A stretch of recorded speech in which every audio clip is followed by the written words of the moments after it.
It's 6:19 here on this Friday morning. Let's check back in now with KIMT Storm Team 3 meteorologist Sean McAday. Sean, it's been a good minute since we've had any rain. Is that typical?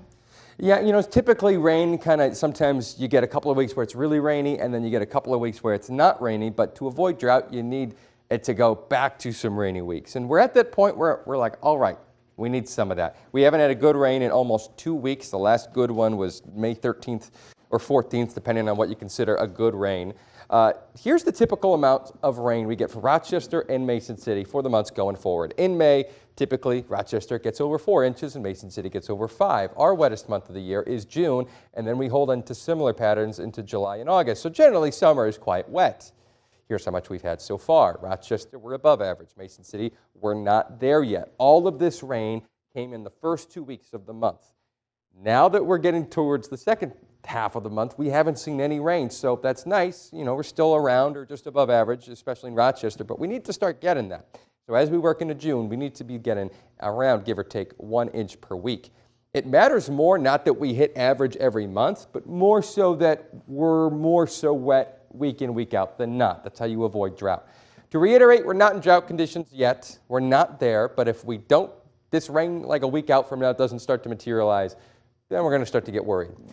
Right now, though, hey, at least enjoy the marvelous, fabulous weekend. Extraordinary, actually. That's the word of the half hour. Clear skies across the Minnesota-Iowa border.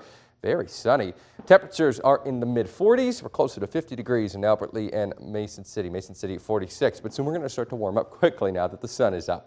50s already by 8 a.m., 60s by 10 a.m. And if you're out at the fields this afternoon, you're not just going to the low 70s like it was in Rochester yesterday. High in Rochester yesterday was 73. It was closer to 79 in Mason City. No, we're going back into the mid to upper 70s. So we're going to be around the afternoon, 4 p.m., 76, 77 Rochester, and I bet we're going to like 79 again in Mason City and Albert Lea along I-35. So I think that's going to be how the split is today.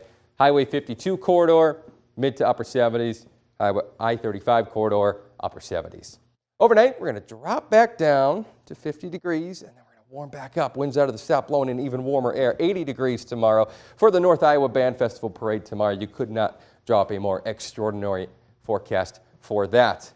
Your Memorial Day weekend, check it out, just gets hotter. 84 on Monday, and it just going to keep warming up, and we're not going to get a chance for rain through at least probably early Tuesday. So you're going to need to water your garden. Let's bring you to the 7-day forecast. When could we get rain? Well, I'll be talking more about that and those chances coming up, but you can expect that as our temperatures reach into a heat wave next week, the mid to upper 80s, whenever those temps start to fall back down, that's when there's going to be the best chance for rain. Right now, it looks like that's going to be around Thursday or Friday.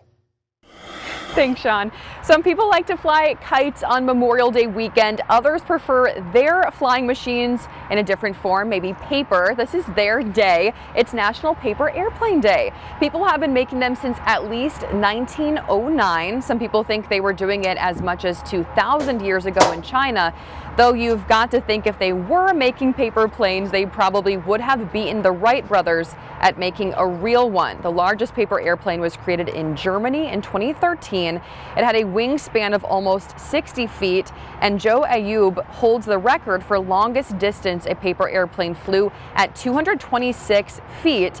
Even though you think you know how to make a paper airplane, there are several different ways, so hit the internet and look up a new design to try.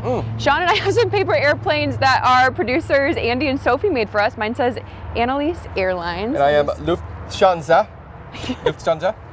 Do you think that we can beat that record, 226 Look, feet? I studied atmospheric dynamics in college. We got this. Ready? Okay, well, I didn't. Where are we throwing this? Should we go this direction? All right, yeah, you go first. Okay. Yeah, ladies first. Ready? Yeah. Should I get a little stance into it? Okay. Beautiful. I cleared the weather patio. 20 feet. All right, Lufthansa though, like I said, we're going around the world. Oh, I kind of expected that to nosedive. That was pretty good. That was pretty good. Good job, Sean. All right. Oh, okay. Coming up, we'll tell you about a